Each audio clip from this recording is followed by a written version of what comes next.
Welcome everybody to the Licensing and Environmental Health Committee this evening. First of all, can I have any appointments of substitutes? No substitutes this evening, Chair. Thank you. I've been told I do have to read the Chair's introduction, the essay which members are now used to. Welcome to today's meeting. This is a public meeting and members of the public and press are permitted to report on the proceedings. Reporting includes filming, photographing, making an audio recording and providing a commentary on proceedings. Please note this meeting is recorded and streamed live. These recordings are published on the relevant meeting page of the Council's website.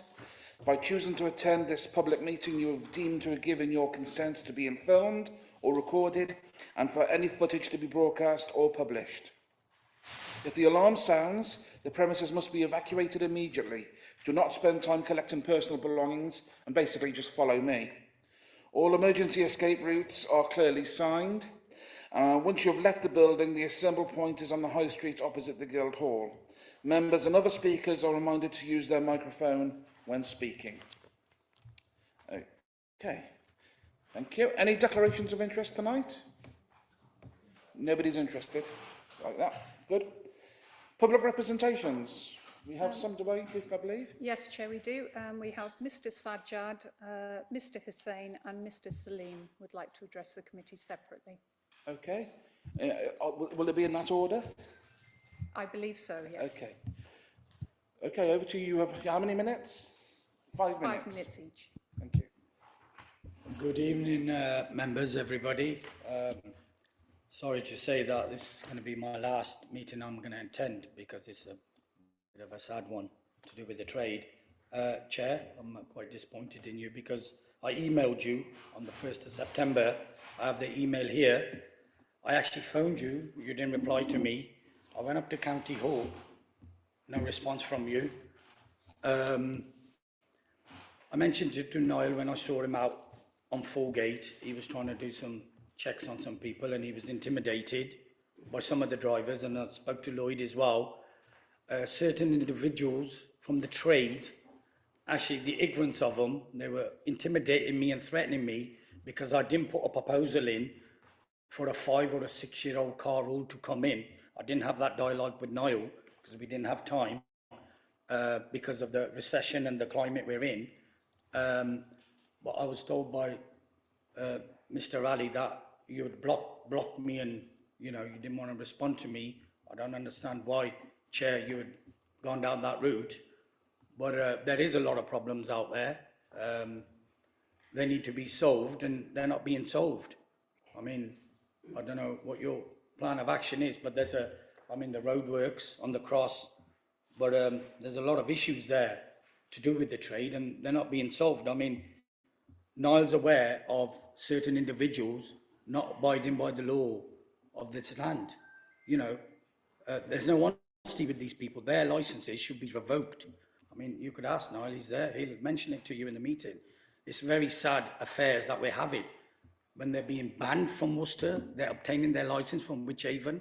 Councillor Miller, I spoke to him, he actually said it's up to the licensing and yourselves to implement this disaster we're having in Worcester. Over 200 Wychavon vehicles sat around Worcester, even at night, but we need enforcement because otherwise, this is Labrough nightclub in New Street. Can you see what's going on here? He's blocking the path. The owner of this club is blocking the path. It says here, disabled in the day and taxis at night. 3 cars are parked there, obstructing the rank where we're supposed to be parking. I had an undercover police guy pull up next to me. I've actually filmed it next to me, and he said, I need to move on. I'm obstructing him. I said, I'm not obstructing nobody. Chair, it's a disaster out there. No enforcement has ever been done in the last 20 years. This is certainly a big problem. The rank, they're not going to finish the work in the next 6 months. Something needs to be done. You've got over 250 hackneys trying to get space or park somewhere on a Friday and Saturday. I'm aware the officers were given a lot of tickets, and they're actually going to send me my ticket in the post. The officers were next to me. I've actually filmed it. I've actually filmed this, believe it or not, where my car was, where my Mercedes. They pulled up next to me. Now, How do you explain those 3 private cars parked there on our taxi rank and we can't park there? Can you explain that to me, please? Because I emailed you, Chair, you didn't answer me. I've got the email here. I don't understand why you don't want to have dialogue with the trade. You're speaking to certain individuals of the trade, you know, but we need to be going forward, Chair. We're not, you know, but it's not good. I mean, I don't want to cut you short because it's your opportunity to speak, but the 5 minutes are nearly up. Is there anything else you wish to add? no, but I mean, this needs to be sorted out because once I receive my ticket in the post, I'm actually going to take it to court because I'm not going to hang back. This was uncalled for. They pulled up next to me. There was no need for them to do that. Technically, I'm parked there on the taxi rank, right outside the Labyrinth Club, but seriously, Niall, that needs to be investigated. You need to come out on Friday. They are blocking the path. I've got the video here. They put cones there. How can they put cones there? That's our taxi rank. Okay. So that's not on. I'm not accepting this at all. Responsibility needs to be accepted by you guys now. You've made a number of points. Thank you. Thank you for coming. You've made a number of points. I will make it absolutely clear that I've got no physical record of any emails or telephone calls from you, with the exception of one, which I am aware of, which I thought I had responded to. But I will certainly more than happy to have a discussion with you outside this room so we can resolve any misunderstanding, because I can't recall having had any phone calls or messages from you. But I wish to find out what the outcome of that is and find a solution so we can actually continue to have a working relationship, because as far as I'm concerned, I'll talk to anybody. I've got no record of that, but I will double check my own records to make sure. Okay, thank you very much. Who's next on the list? Mr. Hussain. Sorry, Chair, Mr. Hussain.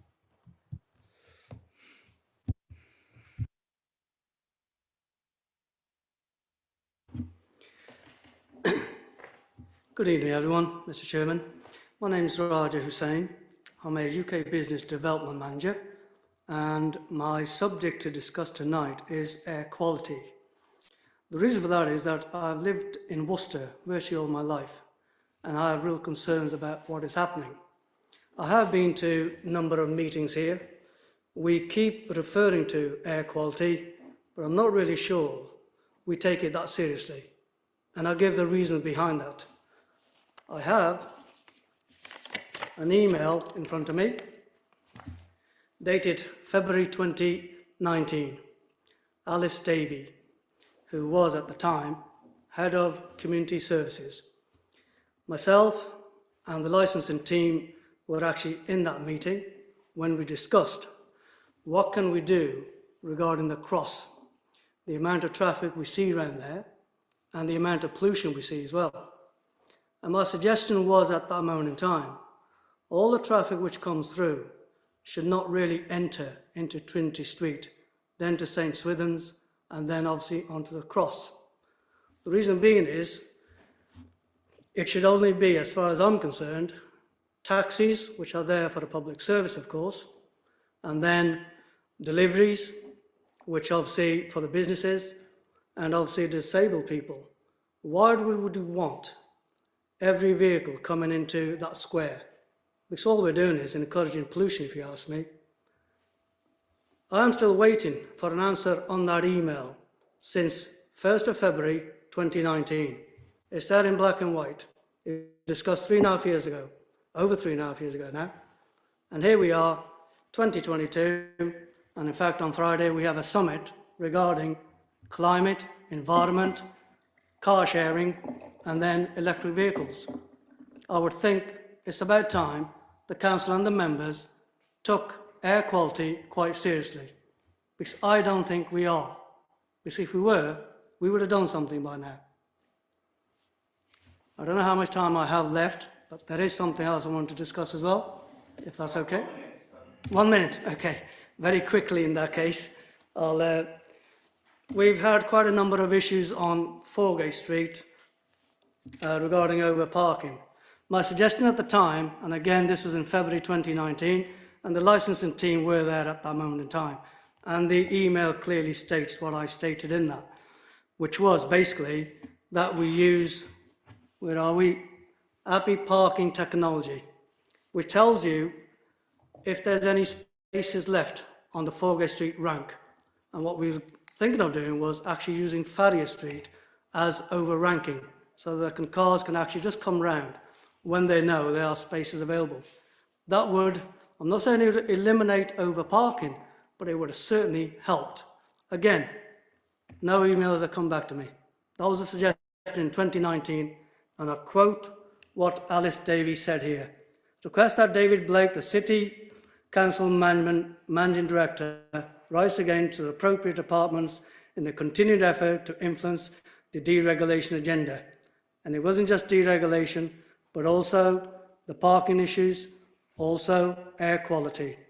And I'm stunned that at this moment in time, Alice Davies was still here 2.5 years after. She is now with Sandwell at this moment in time. My apologies for this, but this will be my last meeting as far as I'm concerned. I have so many other things which I need to take care of, and I'm sure I can direct my time wisely in other areas, because as far as I'm concerned, if that's the attitude, there is no point in me being here, actually. Thank you very much, Mr. Chair. Thank you. Obviously, I wasn't in the chair in 2019, and it's the first time I'm being made aware of the contents of your message. What I'll ask is for Mr. Griffiths by the side of me to give an immediate response if he can, or would ask for paperwork to be sent to him so you can make another comment. Chair, point of order. I don't think that's how it works. I don't think we put officers or any member on the spot. I'm happy that we would ask officers to take the issue away and come back, but I think it's a bit unfair. That's basically what I'm asking Mr. Griffiths to say that he will do.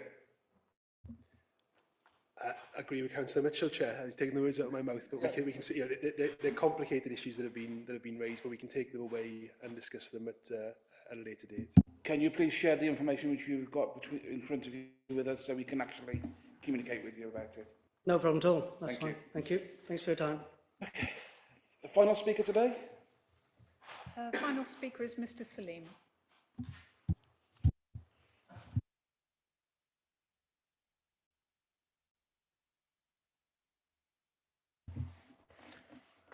Good evening all. Good evening everybody, and thank you very much for giving me the opportunity to speak again on behalf of Worcester Taxi Trade and the absence of our chairperson Arshad, who was absent due to his uncertain death of his brother back in Pakistan. So I got some suggestions from the trade that if the committee can consider this and give them a relief about, especially the replacement of the vehicles when they expire, and instead of 3 years, if the committee can do something special to replace them instead of 3 years for 5 years, if they can increase the age limit.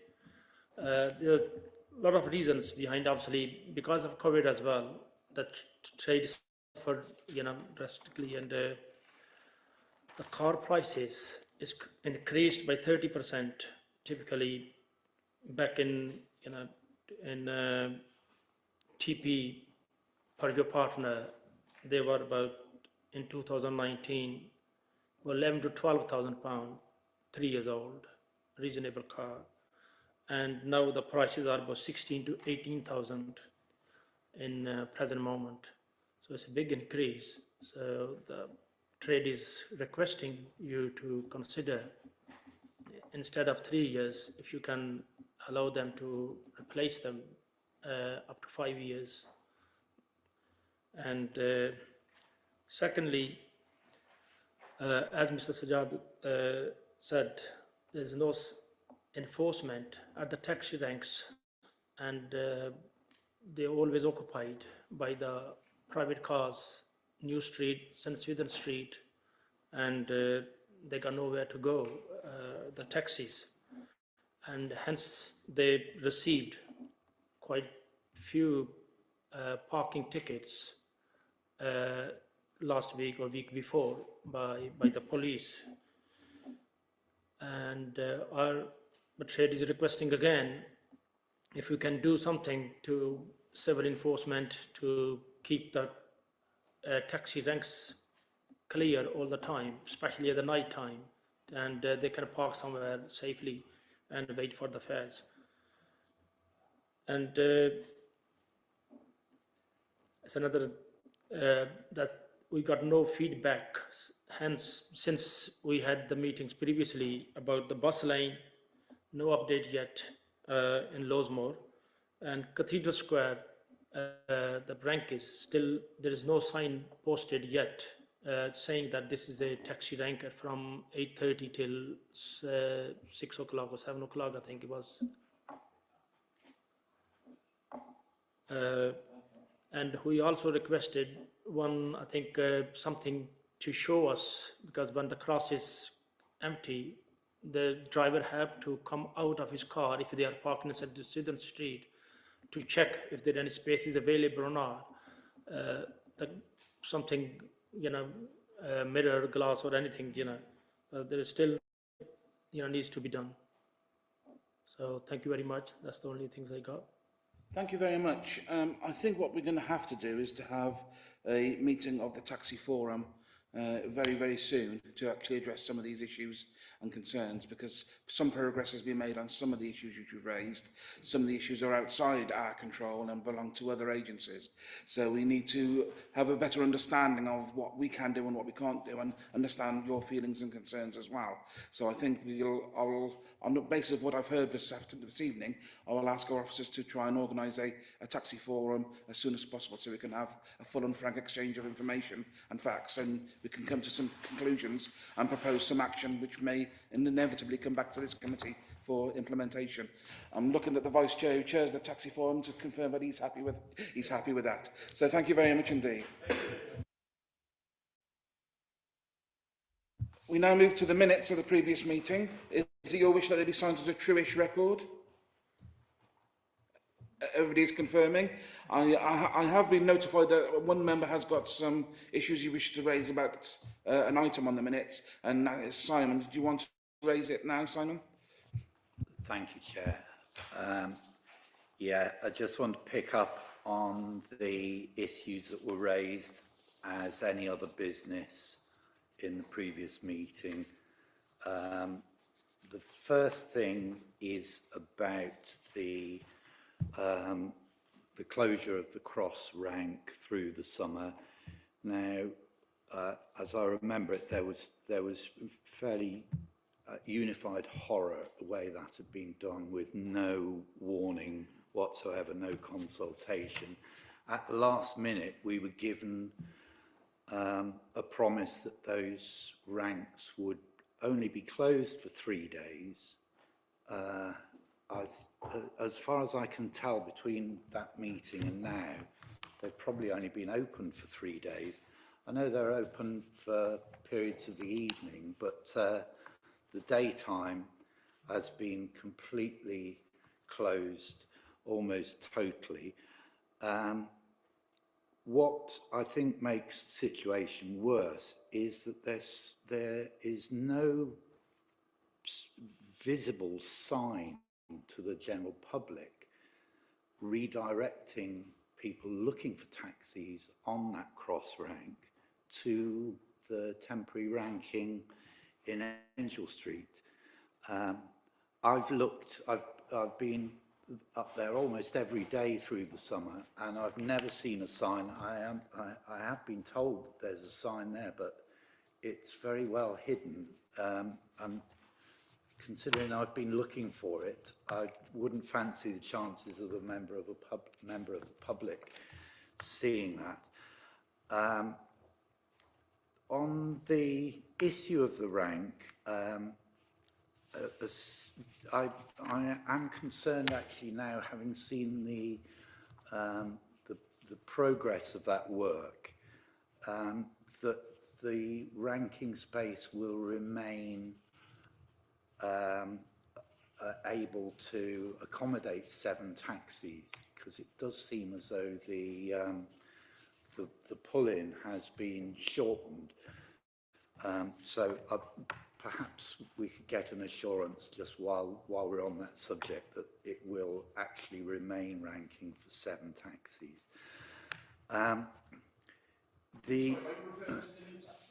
The one on the cross. The one on the cross, yeah. The other issue which was raised at the last meeting was this problem about, I actually made a request that enforcement should be actively carried out to stop misuse of the ranks, which at that time was an occasional problem. Through the summer, that enforcement hasn't happened. We were expecting to have the city parking enforcement officer at this meeting, which would have been helpful. But in the absence of any policy directed at misuse of the ranks by the general public, by vehicles loading and unloading, we now have some very serious problems. New Street, as we've heard earlier this evening, the ranks in New Street are routinely blocked up with private vehicles, and taxi drivers are being ticketed by the police because they're overranking onto the double yellow lines. Sorry, Simon, I have to be slightly careful because we can't have a discussion on something which actually isn't on the agenda. You're raising issues. I know. Let me finish, please, Simon. I know you're raising issues of on the minutes as matters rising, but can I ask you to be specific, ask specific questions relating to those minutes, so I can get our officers to answer them for you? That is exactly what I'm doing, Chair. And St Swithin Street, as I was going to say, last night was completely, all the taxi ranks were filled up with private vehicles. Foregate Street, likewise, we're getting taxi drivers being given tickets because they've got nowhere to go because the ranks are being misused. So I would re-emphasise that point. I'm sorry that we haven't got the parking enforcement officer here tonight, but I think the attention of this committee needs to be drawn to the fact that our taxi provision in this city is being hampered by misuse of the ranks. So it's causing problems to our citizens who can't find taxis.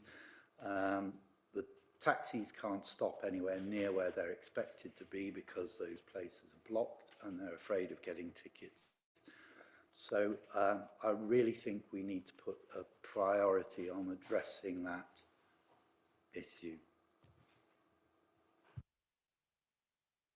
Thank you, Simon. I'll call upon our officers to respond in a second. But first of all, on the issue of enforcement, I totally agree with you. There's been a lack of enforcement over the last few months, and we need to make sure things are improved as we approach Christmas to make sure that the busiest time of the year for the trade and for the public is not going to be disrupted by people breaking the rules as we see it. One of the things which I've asked our officers to look at is the opportunity for us to have some form of taxi marshals in the area to actually encourage and help people to get into their taxis more easily, and also to discourage illegal activity and illegal parking in the area. I know they're going away to look at that to see how that can be implemented, and I hope that can happen relatively soon.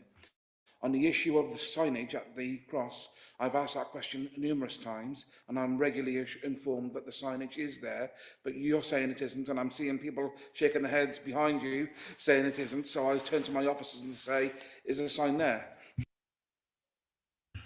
Well, clearly it isn't at the moment, if that's what people are saying. It was, because I was receiving complaints from the County Council that the rank that had been put in place on Angel Street wasn't being used. Members of the public were following the signs and standing there for a period of time without any taxis being there. So at one stage there was a sign. Whether it's been removed, I can look into it certainly and make sure that it's put back in place. Obviously it's ongoing work, so I would assume that signs are being moved to accommodate the works from time to time. So whether the workmen have removed it and they haven't replaced it, that might be the case, but certainly I can look into it for you, Chair. Okay. And can you also pick up the other issue which you mentioned regarding the return of the rank in 7 spaces? That would still be the same, 7? Well, it's news to me. My assumption was when the works were taking place, that the ranks were just being replaced as they were. You've highlighted something which I'm not aware of, so I'll certainly take it up with the County Council project team to find out exactly what's happening. So the indication is that rank spaces are being removed? What I can say is, as the ranks originally were there was the sort of pull in place in front of the ranks.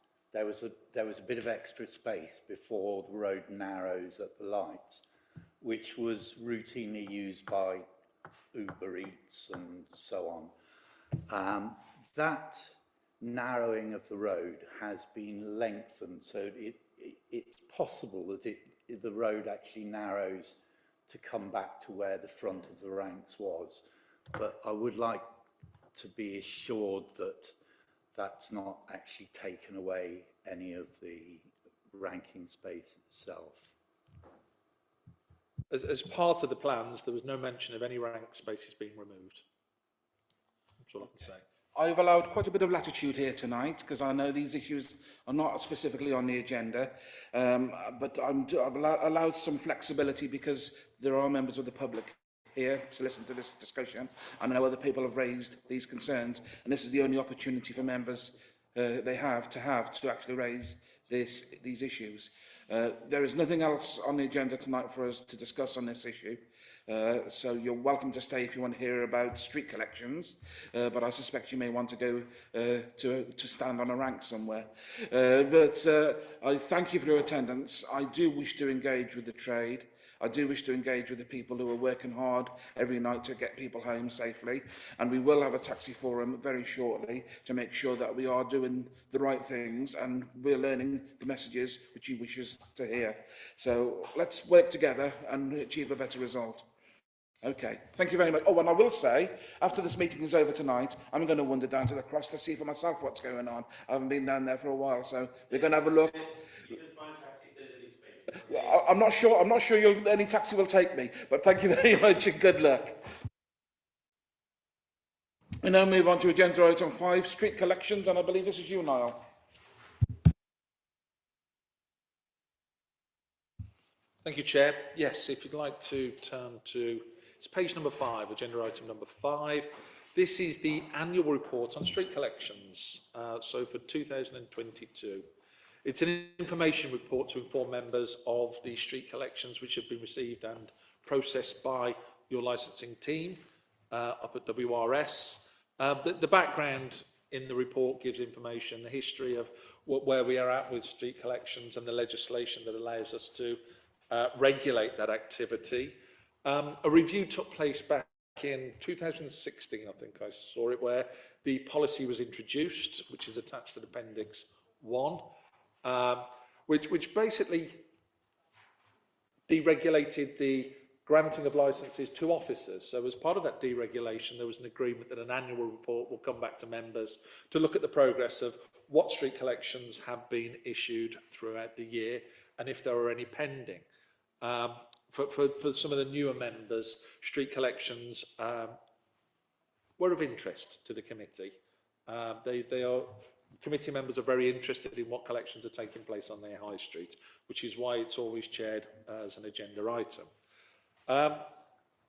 What I will say is that the number of applications since the pandemic have dropped off. I mean, we're still at 13. At the time of writing the report for the early in September, we were at 13. That was probably a month beforehand. And I've checked again today and we're still at 13. So they're not being taken up as much. Certainly there isn't a demand for the high street, charitable street collections. There is a limit of 35, so officers are in a position to grant street collections to organisations for collection on the high street to a maximum of 35 for 35 times, and then after that the matter comes back to this committee for determination. So the information is contained within the report. The collections which have been issued so far are also contained in Appendix number 2, just to give you an idea of the applications that we've received and have been issued and that have taken place. And a copy of the policy is also attached to the report. So, members, I'm happy to answer any questions if you have any. I'm going to say the report is for noting if there's any questions. Councillor Hodgson. Stephen first. Yes, I'd like to thank Niall and his team for... I need to declare an interest because and Stephen needs to declare. Can I just say it, please? I'm about to say it. First of all, I must say, on number one on the list there, I'm a member of Worcester Begonia Rotary Club, and I was also mayor, and I requested the one on the Disaster Emergencies Committee for the Ukraine Humanitarian.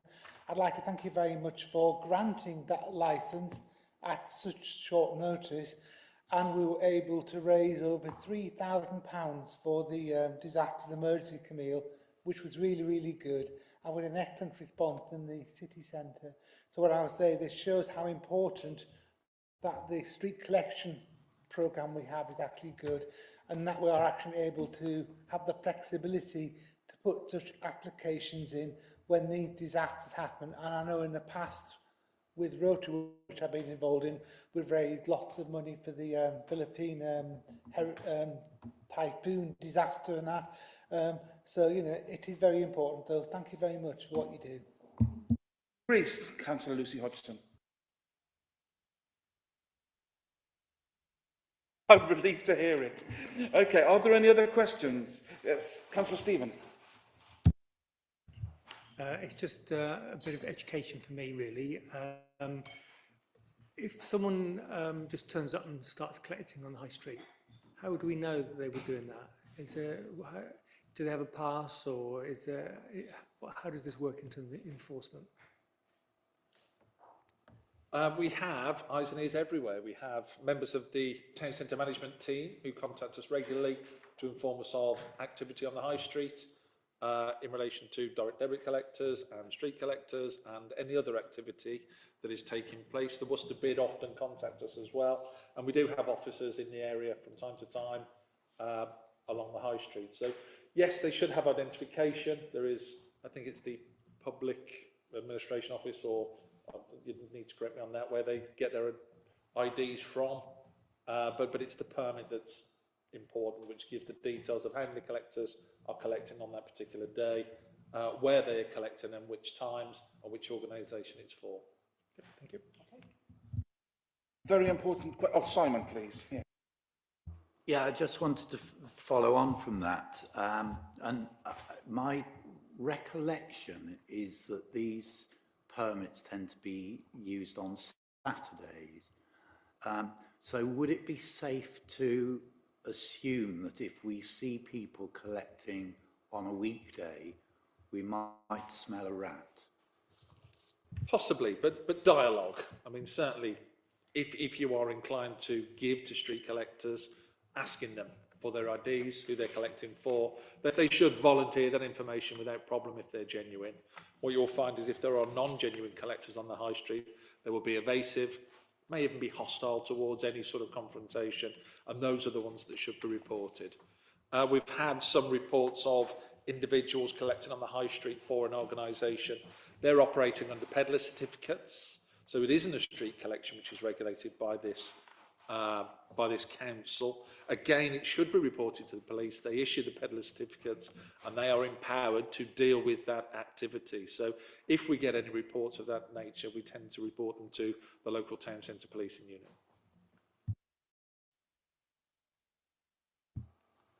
Yeah, thank you. Another question. It strikes me that now that most people are moved over to using contactless payments, that may be a factor in, less collectors, requesting a permit. And my understanding, correct me if I'm wrong, is that somebody collecting using a contactless payment would not be covered by this permit arrangement because it's for cash only. Is that correct? I mean, you've mentioned about direct debit is not covered, signing people up for direct debits, but would contactless payments be needed? Contactless payments would be covered because it is a collection of cash at that time. So again, it would be a street collection. It's a form of collecting money at the time. I know we can go into the nuances of direct debit, and that isn't. That's more of a understanding that they will collect at a later date. So it isn't a cash collection at the time. So no, the direct debit, sorry, the contactless machines are a cash collection and would be controlled by certainly this authority. Leading on from that, in terms of the direct debit sign-ups, as I understand it, the law doesn't cover them, so they don't need a permit, but there's a voluntary arrangement for kind of registering that they will be doing so. Do we have any information on the number of organisations that are active doing that on Worcester High Street? We haven't got it available for this committee, but we are contacted on, they make use of the 3 days that are available each week, and we are in regular contact with the Institute of Fundraising who manage the direct debit street collectors. We will send through the information of who's collecting on what day and who is there. And we regularly receive updates. It goes to the bid, it goes to the town centre management team, it comes to the licensing authority of who should be in the town on a particular day. When we talk about direct debit street collections, you mentioned there is a voluntary agreement in place with the council, and it was the PRFA at the time. That is now the Institute of Fundraising, and again, it's on the work programme for review. So we are actively looking at that agreement, and looking to actually update it, review it, and see whether it's still fit for purpose. So that is going to be taking place over the coming months. Thank you. Certainly, we collected quite a bit of money on contactless cards with the disaster fund for Ukraine. But what about door-to-door collections? What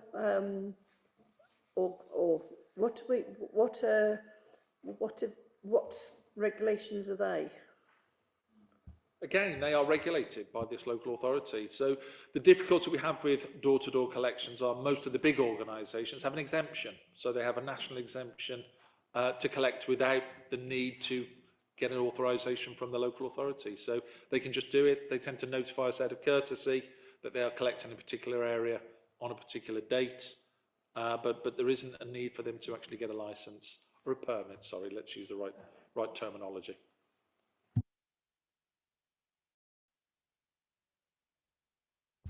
Thank you, Chair. Do we exceed the 35, or do we not get anywhere near the 35? So is there spare capacity in the system? Certainly over the last few years, there has been capacity. Prior to that, from memory, so if we go back, there are a number of councillors on this committee that have been dealing with street collections long before I came along, and we regularly exceeded the number, the 35. We got into 40, sometimes 50 a year, but they were determined by the committee at a certain date. Those days, from what I can see, are long gone, and unless something changes in the near future, as I say, I'm assuming the high streets are open, they're open for business, but we've only received 13 applications and we're in September. Normally we're up to our quota and you're considering the extra ones at this committee. So it's difficult to say, but I think that fundraisers generally are looking at other avenues of fundraising. Lots online, lots of, is it the funding? GoFund, isn't it? Just Giving. GoFund, Just Giving, GoFund. There are lots of other avenues and lots of other collection techniques. And I think that whilst it's still very useful, and we've got sort of, 2 councillors here who've given a personal account of how useful it was on that particular day, I think people have changed and they're using different techniques. Can I just add to that? I think regarding the high street collection procedure, from my experience with Rotary, we found it very useful when there is a really big disaster, something happened, it's in the news, it's fresh in people's minds and that, and you can collect quite a lot of money because the public are willing to donate and want to donate. If you then, for example, trying to collect for like a general thing, like when we did Christmas parcels on a Saturday in December, we found because that didn't have the sort of same immediacy, that even though it was a worthy cause, it didn't get the same amount of collection things. and I would suspect the rest of the charity sector probably discovered that as well. And it's actually not always the most effective use of your charity volunteers, shaking buckets on a high street where you might only make, on a bad day, 60 or 70 pounds. That may go some way to answering your question, Councillor Mitchell, that, you know, that first-hand experience is that the old collection techniques probably aren't as lucrative as they were. Okay, just a couple of questions for you which have been passed to me by members of the public in the last 24 hours. First of all, question regarding people who are doing record attempts, so normally walking from John O'Groats to Land's End along the A38 in Worcester, often collecting as they go. I'm assuming most of these do not have consent for collection, but do you look more favourably on them and do not take so regularly action against them when they do so, or do you enforce the rules? They should have a collection permit if they're collecting cash within this district. And we have had applications for those collections in the past. So if they are taking place, then yes, would we take enforcement action? We'd certainly get in touch with them and find out why they're collecting and under what permissions they are collecting, because we'd like to make sure that everybody's following the rules that are in place. I'm relieved to hear it. And secondly, I think members will seek some assurances that the poppy appeal, it's not just being restricted to one day, is it? They can appeal over a wider period than that. No, the poppy appeal on an annual basis collects over a 2-week period. It's a national collection that takes place in, I'm going to look at Councillor Mitchell now, in November? It is, yes. I didn't want to get it wrong. It is November. I didn't want to get it wrong with the glare across the table. It's the same every year. But yeah, it is. It's every November. There is a 2-week period, and it's a blackout period. We wouldn't allow any other collections on those days. It's a national thing that we support as a council, so we make sure that those collections are available. Okay, thank you, members. This report is for noting. Are we content to do that? We appear to be so. We move on to agenda item 6, which is the provision of closed-circuit television cameras in taxis. And I believe, is it you again? Yes, yes. thank you, Chair. Thank you. Yes. So again, we'll move to the report pack. We're on page number 13, agenda item number 6. So this is an information report on the provision of closed-circuit television, CCTV, in licensed hackney carriage and private hire vehicles. At the last committee, you'll recall that it was raised and the request was put forward that a report be brought to bring members up to speed as to where we are as a council with CCT and licensed vehicles. The report itself gives a lot of information, a lot of background as to where CCTV is nationally and where we are as a council in relation to our policy. We've certainly in the past we established a taxi working group and we did a lot of work around taxis and different work streams, and one of them was CCTV. So some of the members who were on the committee at that time will remember seeing numerous reports being presented around closed circuit television in vehicles, and at that time I think it was determined that we would keep an eye on it and make sure that we are not falling behind other local authorities in the UK in relation to whether it should be installed in vehicles or not. Well, since that time, things have moved on. We've had the taxi standards, and you'll recall the taxi standards, certainly over the last 2 years, where officers did a lot of work in relation to safeguarding for vulnerable adults, and we reviewed the taxi policies. Now, as part of that review, we went out to consultation on a number of policies, taxi policies. One of them was the provision of CCTV. And at that time, the information we had back from members of the public is that it isn't required, that there isn't the need in Worcester City to mandate a policy stating that all hackney carriages should have CCTV in their vehicles. So there are a number of avenues that certainly the guidelines and the guidance talk about when it's talking about CCTV, and it talks about proportionality. You'll be aware of certain areas where evidence was presented and following reviews and scrutiny, it was appropriate to have CCTV installed in vehicles and a policy put in place to monitor the activity of certain drivers. It's mentioned in the report where there were serious concerns around the Rotherham scandal that took place a number of years ago, and other areas such as Rochdale. And I think on those occasions it was appropriate and proportionate. Those councils looked at what was happening in their area, and a policy was put in place that all taxis, Hackney carriage private hours should have CCTV installed. Certainly from a Worcester's point of view, we have looked at it, as I mentioned, and part of the consultation that took place on the taxi standards, and also consultation with the trade themselves by way of the taxi forums and other consultations. We probably feel that it isn't appropriate at this time to mandate the installation of CCTV. There's a cost element also to the drivers. So what happened as part of the taxi standards, and you'll see in your report at, and I'll just get to it now, at 3.11, we have made a statement. That is the statement that has been adopted across Worcestershire, and we are in line with the other Worcestershire districts in relation to CCTV, and that is we have a permissive policy which allows licence holders to install CCTV in their vehicles, but on certain terms. Those are in the report, highlighted, as I say, at 3.11. So it has been highlighted. What we will do is obviously keep this under review. It's never going away. Should information be presented or should evidence be presented, then we will bring it back to members, or whether members want to keep it under constant review over a number of years, that is an option. But as I say, the guidance is there for you in the report.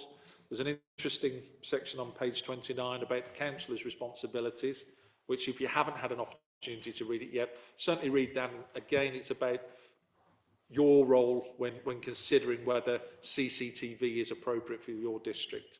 So as I say, it's an information report. There's a lot of information in there. I'm happy to try and answer questions in relation to CCTV in vehicles. So over to you, Chair. Thank you. This is a report for noting, but I've got so far 2 people indicated to speak. Councillor Mitchell first. Thank you, Chair. The report is quite a pragmatic report. My concern would be if we move to some of the other councils where the council, or WRS, start becoming responsible for the data handling and management. That's quite an onerous task, which, considering the evidence we've been provided by the police and the other people we consulted with, would say that there isn't a significant problem at the moment.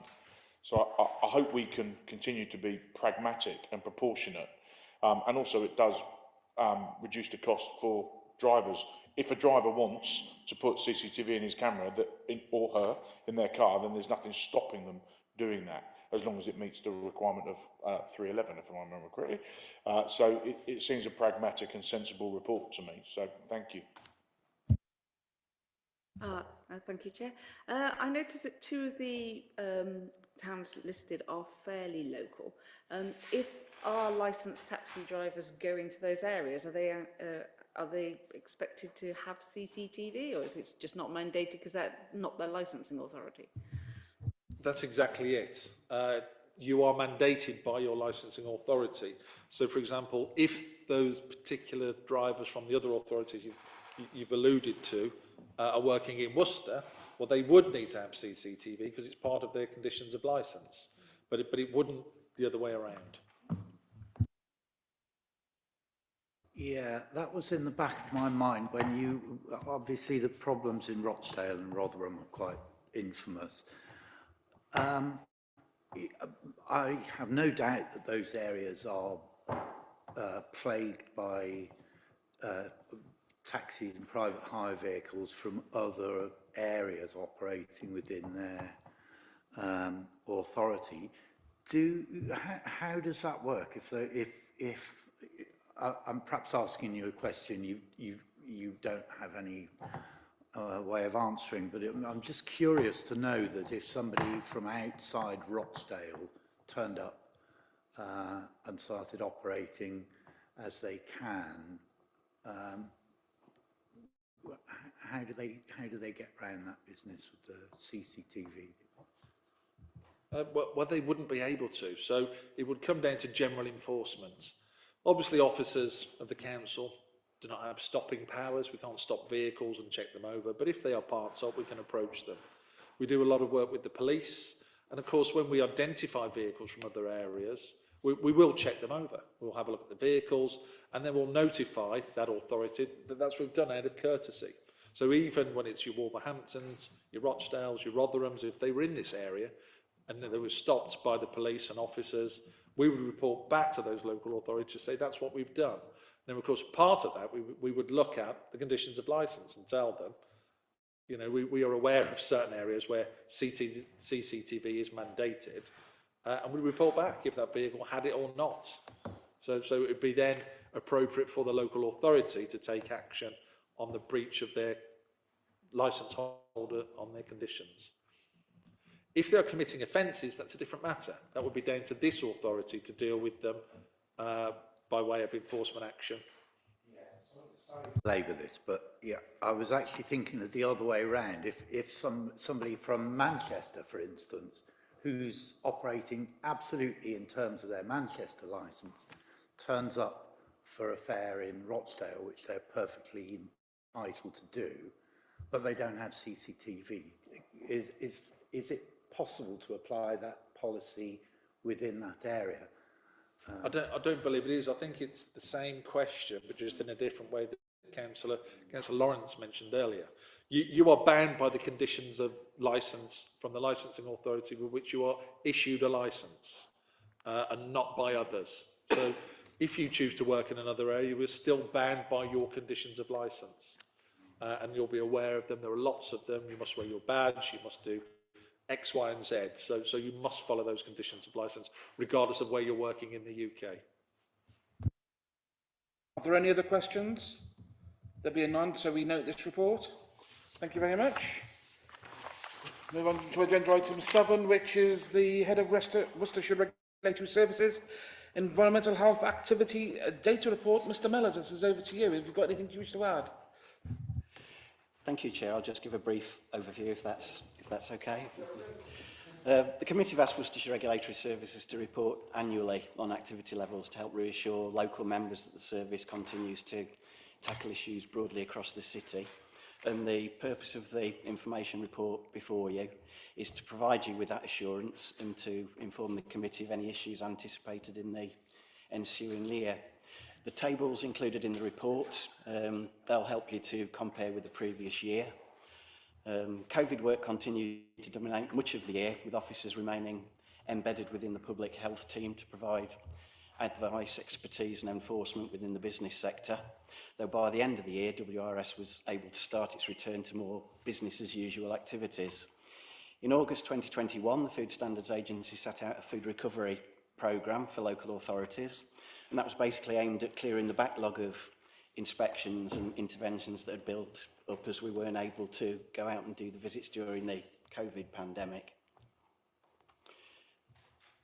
638 interventions were carried out in Worcester City, and whilst food inspectors reported a drop in standards in many businesses, I'm pleased to say that the level of hygiene against the FHRS, which is the food hygiene rating standard, remains very high at 97%.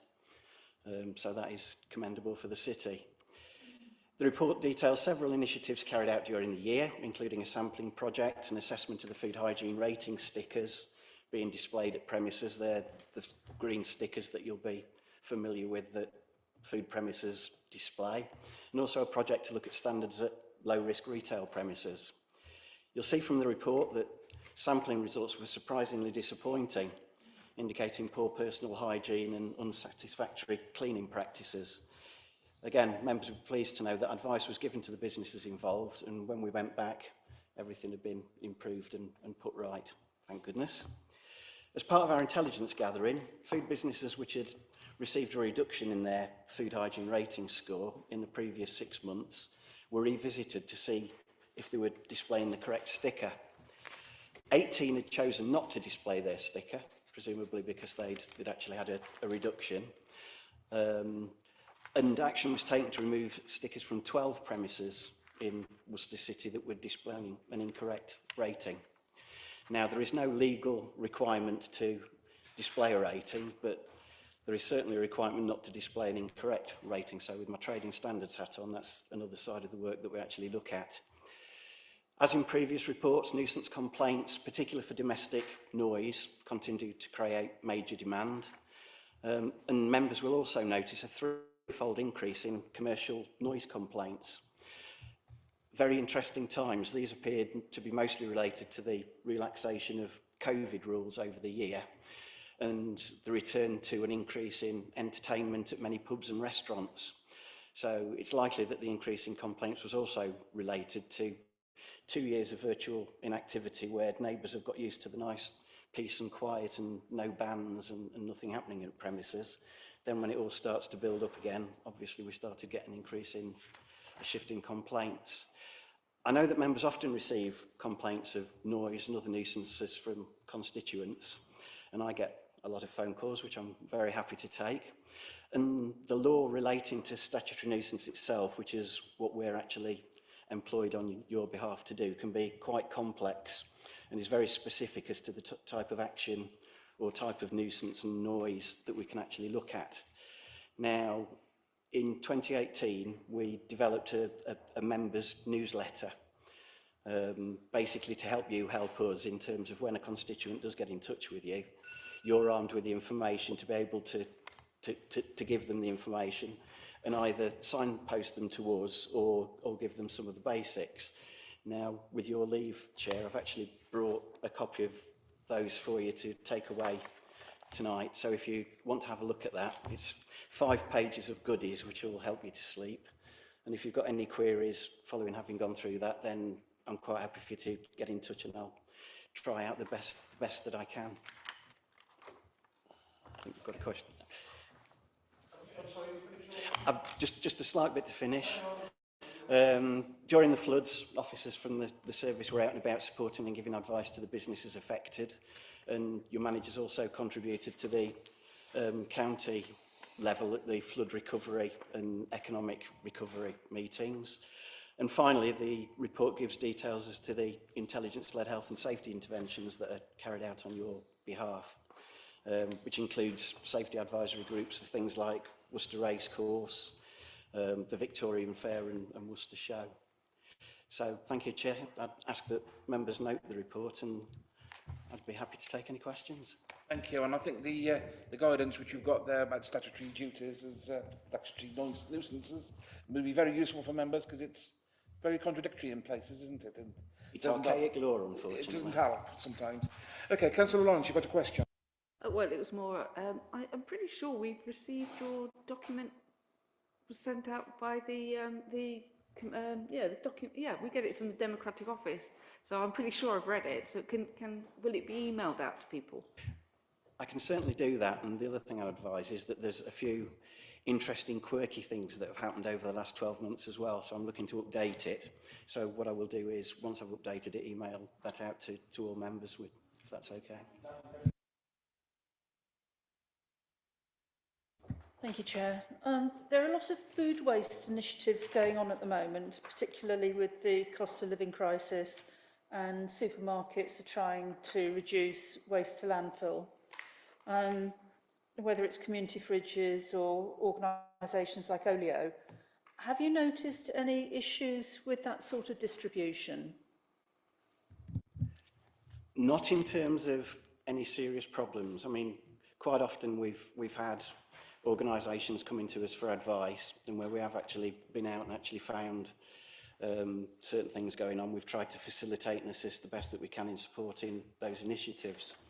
But it's really relying on people coming to us, or which quite often happens, or members who are aware of this saying, I'm aware of such and such around the corner, are your officers able to help, which we'll always try to do. The reason for my question is that although Olio does give some training, about very small amount online, now they then rely on people putting chilled items immediately into their fridges, and I can see a potential where maybe it takes maybe an hour to get from the shop to their fridge. that there could be all sorts of issues in the pipeline. And although I'm not saying that there is a problem, just the potential, I have concerns about, but you haven't seen anything of that. Interestingly, we haven't had any food poisoning outbreaks in the last 12 months in Worcester City. Obviously, I know that's famous last words, that, isn't it? I regret that. I don't know whether we can expunge that one from the record. I mean, I'm pleased to say, I mean, it could be a concern when you actually think that people are going to be working close up to use-by dates, that kind of thing, and how things are actually being stored. We could certainly look at education and use those routes that we've got to get out of people, but obviously, as a service, our concerns are with the food businesses that you're legally responsible for actually monitoring. But certainly, if members wish to pursue something like that, it's something that we could look at. But I think that would be more about an education campaign. That would be really useful. Yes, please. Thank you. I mean, you're quite right. I mean, these aren't food retailers who are doing this sort of thing. They're volunteers. So training seems like a very good idea, because food retailers would normally be trained in this way. That said, I can't specify at the moment because I'm just trying to remember the occasion, but I have noted that I believe, in fact, that the best before dates are not necessarily required to be displayed anymore, but you hope that retailers do know the difference between best before and use by, and there have been occasions recently with perishable goods that I've been looking at buying, where I haven't been able to see an intelligible use-by date. That does concern me. If I might answer, Chair. If you actually, I mean, the report actually at 4.15 on page 51, it talks about a low-risk retail project, which was part of the work that we're actually doing. That was specifically looking at small retail premises, not the volunteers that we're talking about here, but that sort of business. So a common issue that was found there was the misuse of use by. And it is the difference between best before, which is your guide, but used by, which is the legal requirement. So you're quite right there.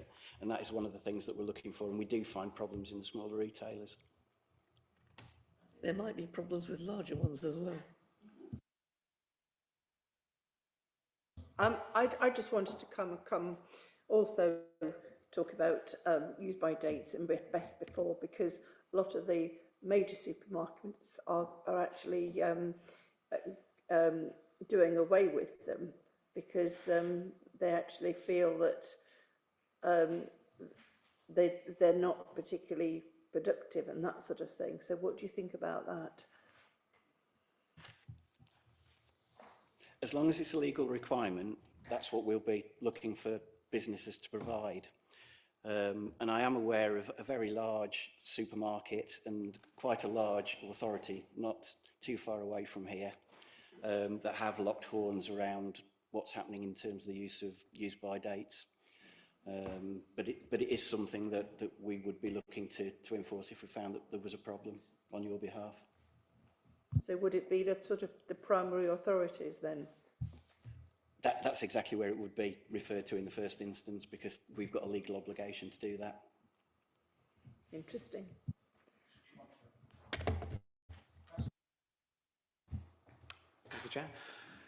I have a question about noise nuisance, which from your report seems to continue to be kind of a major issue for Worcester residents. And I guess most of the councillors, have messages in their inboxes about this very issue as well. I wonder if we are, devoting enough resources to supporting residents who are, suffering with their well-being because of noise nuisance, and whether we are, if you like, looking to the law too much, because it seems clear that the law is very restrictive and or prescriptive about what can be enforced. Having said that, I think residents often need support, and guidance, and being directed just to a website which says do this, do this, do this, do this is, I wouldn't count as being support for many residents, particularly, you know, elderly people who are not able to use the internet and so on. So I wonder how much, if you like, officer time is devoted to supporting residents with noise nuisance. Yeah, with the changes in service since WRS came into existence in 2010,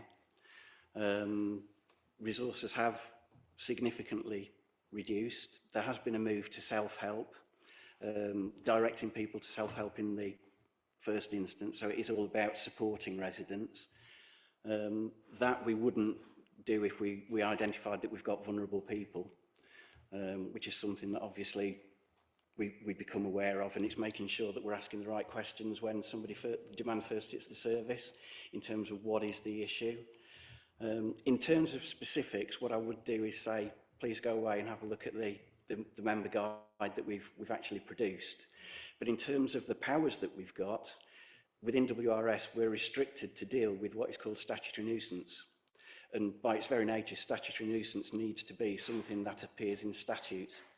And we do find a lot of the demand that hits us is either antisocial behaviour, it's basically an issue where it is causing a problem, but it isn't that very high threshold of statutory nuisance which we're required to investigate. So it is an art, and hopefully the document that we've produced will help you along those lines. But in terms of the resources, I had a look across the whole county of the number of nuisance complaints that we dealt with over the last 12 months, and we had 4,000 service requests.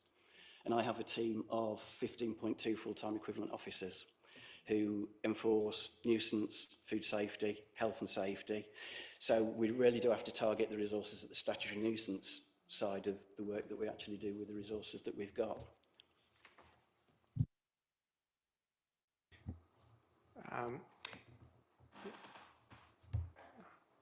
Yes, my question came and then went with your second point. Yeah, I mean, it just seems to be a recurring theme, and I wonder when you're saying that you're having to limit yourself to, if you like, the legal boundaries, is that because of guidance from us as a council to you in terms of what we will pay for, in terms of the services you provide to Worcester City Council, or is it actually kind of a legal issue? Yeah, we have to work within the parameters of the legislation that we've got. And the parameters that we've got are defined, as I say, as statutory nuisance. And if we were to go outside of that, on your behalf, we'd be acting ultra vires, and it would be a use of powers that we don't have. So in terms of where we are investigating statutory nuisances, we are looking at all those cases that would qualify. In terms of the 4,000 that we look at, I think it's quite interesting to note that the number of notices that are actually served once the investigations are completed, and they're in the tens up to 100 rather than more than that. So when you look at that comparison, you can see how many investigations are carried out compared to how many then go to formal action. But at Worcester City, you know, you've proved as members with supporting our service that where there is a statutory nuisance, we will prosecute, we'll serve notice, and we will prosecute to help resolve that problem. But statutory nuisance is one of the most difficult things that we deal with, because it seems everybody knows what a noise is, and everybody knows what a nuisance is, but what is a statutory nuisance? Which is why we have qualified environmental health officers who are accepted by the courts as expert witnesses for that work. Thank you, Chair. I'm not sure you're going to be able to help with it, but if the nuisance is disturbing one of our residents and it's less than a statutory, how do we refer to that? What do we do? How do we deal with it? Because it can still be very much a stressful situation on those people, and it can cause fallings out between neighbours. We don't want it to get into, so we've got issues building up, do we refer it to the local police or go, oh, it's not our issue either? Who do we actually turn to? Are we supposed to intervene ourselves? I shouldn't think so. So where do we go? That's a very, very difficult one, particularly with the police, because obviously the police and the partners have got powers under antisocial behaviour, and also individuals have actually got powers that they can use themselves and actually deal with that within the courts. So other than signposting and giving that advice, it would be great if we'd got vast teams of officers that could actually do the mediation that I know used to happen many years ago. But I don't think many authorities have actually got the resources to be able to do that anymore. We will try in the first instance, because quite often they'll come to us and that'll be the first conversation that we have. But our powers are specifically, the delegations are for statutory nuisance, which is what we have to focus on. Thank you. Yeah, I mean, that's one of the things we as councillors deal with quite a lot, and it is quite frustrating. And people do have serious health issues that develop as a result of being targeted by antisocial behaviour, and you end up with tit-for-tat situations, don't you, between neighbours, and they can go on for years. It's horrendous, and especially if they're in private accommodation.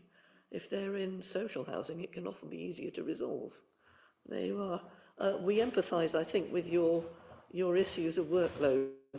The other thing, I was interested in paragraph 5.3, because there's a slightly fluffy or speculative, shall I say, reason given there for why you think there has been such an increase in the level of complaints. And I wondered, I don't suppose you have really the resources to do the analysis. Has there been any attempt? I am very, very fortunate that within Reg Services, we're one of the few environmental health departments probably in the country that's got a dedicated intelligence unit. So what they do is they provide us with tactical and strategic assessments. Tactical probably comes out every 2 months. Then we have a strategic assessment, I think works every 6 months or that sort of period. And what that looks at is type of premises, location, the nature of things that are happening. So we're very, very lucky, which means that we are able to target our resources and be proactive about looking at a lot of the things that we do rather than waiting for complaints and reacting to them. So that might be something that, if members are interested, that we can perhaps talk to about at a future meeting. Perhaps, Chair? Yeah, that would be of great interest to me. I don't know about other members. One final question from myself. You and I often correspond about statutory nuisances and often disagree about them. But one of the issues which concern me greatly in the area I represent is most of the complaints I get about noise nuisance come from student HMOs. And that is a regular concern. I do wonder what kind of activity you've had and correspondence and work you've had with the university and the Students' Union, maybe even at Freshers' Fairs, to help education to prevent problems before they actually arise. I think that's absolutely key, and it is the preventative approach rather than waiting things to happen. And we have been involved with the universities and with other authorities in terms of student accommodation and that kind of thing, and bigger landlords. So I think you're absolutely right, and it's trying to get it right before everybody moves in September rather than waiting until it's October, November and the neighbourhood's been driven nuts after Freshers' Week and everybody's settled down. But easy. Are there any further questions? The recommendation that the report has been noted, we do that, and we thank Mr. Mellors for coming along tonight and giving a report and answering all our questions. Much appreciated. Thank you very much. We now move on to the licensing annual report, which I believe is you again, Niall. Thank you, Chair. Yes, if you'd like to turn to page 55, agenda item number 8. So this is the annual licensing report, very similar to the EH report, in that it provides members with information on activity that has taken place throughout the year. Now, it's a bit odd because we tend to do June to June, depending on the committee that it was intended to be presented at. So some of the information is probably a little bit out of date, but it gives you an idea, certainly a flavour of what's been happening over the last year. So you're aware that we have responsibility for alcohol and entertainment under the Licensing Act, gambling under the Gambling Act, scrap metal, street trading, street collections, you've received a report on already this evening, and other activities. I'm not going to go into lots of detail and start reading out the report and giving you facts and figures, but I'm happy to answer any questions if there's anything that stands out in the report that you feel needs further clarity. But it seems to me that certainly following on from the pandemic, when we saw sort of licence numbers dip, for obvious reasons, that they seem to be on the increase again. You know, when you look at some of the figures that are in the report, that certainly the taxi trade are fairly standard at the moment. That there hasn't been a massive dip. We anticipated that we'd see a lot of drivers and vehicles actually leave at the moment, whether it's because of the cycle of the licences for drivers, 3-year licences. We're yet to see whether that will have a bigger impact on the number of licences that we issue. Alcohol licences again, when we look at those, you'll see that number of premises licences again, yes, whilst there's certainly a dip, and it's on page 56 from the highest period in 2019-20. Again, they're fairly standard. We have 416 licensed premises. We're still seeing new applications come in.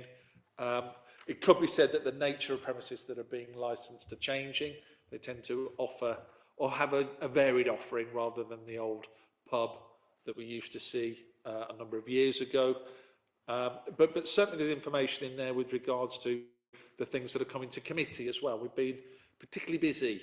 I'm sure my Democratic Services colleagues, we've certainly kept Lucy very busy in the last 3 or 4 months with licensing subcommittees, and certainly members around the table will be aware who have sat on those committees. We've had some very interesting cases come forward.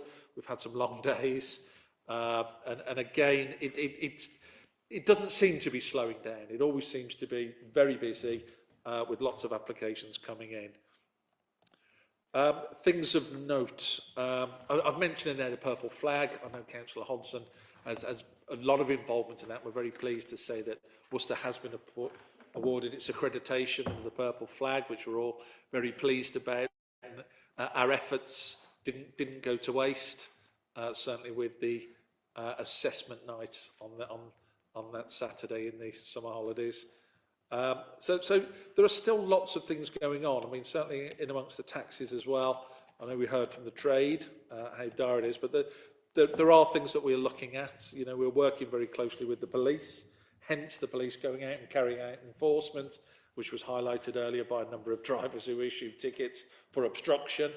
They might talk about it being unfair, but certainly those police officers that I've been in touch with are very keen to carry on that work, and we're liaising with them again, and officers will be out with the police certainly in the lead up to Christmas, which is normally the busiest period for the licensed trade anyway, where we'll be looking at not only taxis, but the police are empowered to look at other vehicles as well, which are out in the town on those evenings.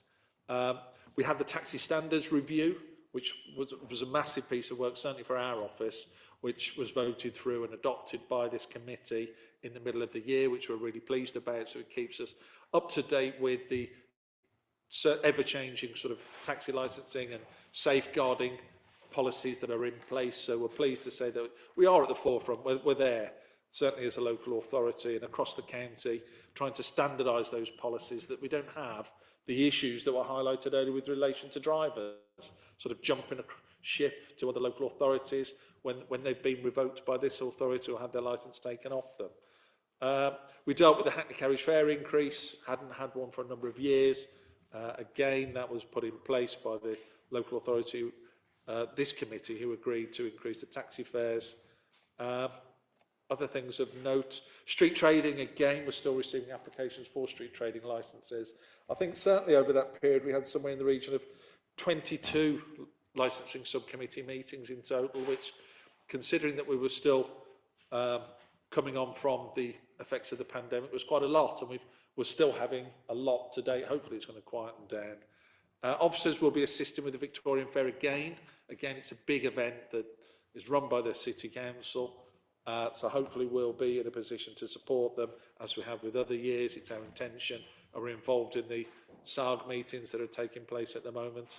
And again, officers do make a point of keeping up to date with legislation. We attend regular meetings on behalf of the local government authority, association, sorry, the Institute of Licensing and the regional taxi forums that take place to make sure that we're not missing anything. You know, as a local authority, we need to know exactly what's going on at a government level, changes in legislation. An example was obviously the caravan licensing, which again came to this committee. So there's lots of information in there. As I say, we have had a busy year, as we always do. And I'm happy to answer any questions if there are any. Chair. Thank you. As I said before, this is a report for noting. I will seek any questions. Before I do, I will say how pleased we all are, I think, about the Purple Flag Award. I think that goes without saying, and congratulations to all, and thank you for all the work you've done, and to the work the BID have done to ensure that has happened. And I'm looking forward on this committee building on that work to ensure that we all are protected on our nights out in Worcester. I did see fingers going in the air, and I can't remember, it was Councillor Agar. Thank you. Yeah, I mean, can I echo those congratulations and thanks for the commitment through the year that the team's shown, because it's been tremendous. So thank you for that. I think my fellow councillor Jenny Barnes and I have been concerned. Jenny, you were concerned about the proliferation of massage parlours, and I was noting also the proliferation of nail bars across the city. It's a bit of a worry, not only in terms of whether or not they're all hygienic, whether or not the practices are safe and all the rest of it, but also the council is committed to eliminating modern slavery. And we're supposed to be community leaders on this. That was my motion anyway. And I wonder if we're able to discern what's happening here. There are regular, there's a meeting, it's called MATES, which is multi-agency tactical, I'll look to my colleagues, with the acronyms, which is basically all of the agencies looking at these particular problems. And nail bars are always high on their agenda, at the top of their agenda. And visits do take place, and they have taken place in Worcester. And I know that they've visited them with the fire service, with licensing, with immigration, with the police, and all of those agencies working together to eliminate exactly what you're talking about. Modern day slavery is top of the agenda as well. So it is taking place, Councillor. It hasn't been mentioned in the report, and I see that it's absent. And maybe next year I'll put something in to cover off certainly those areas where work with our environmental health colleagues. I left them out, and they're sitting next to me, which is it's a bit awkward.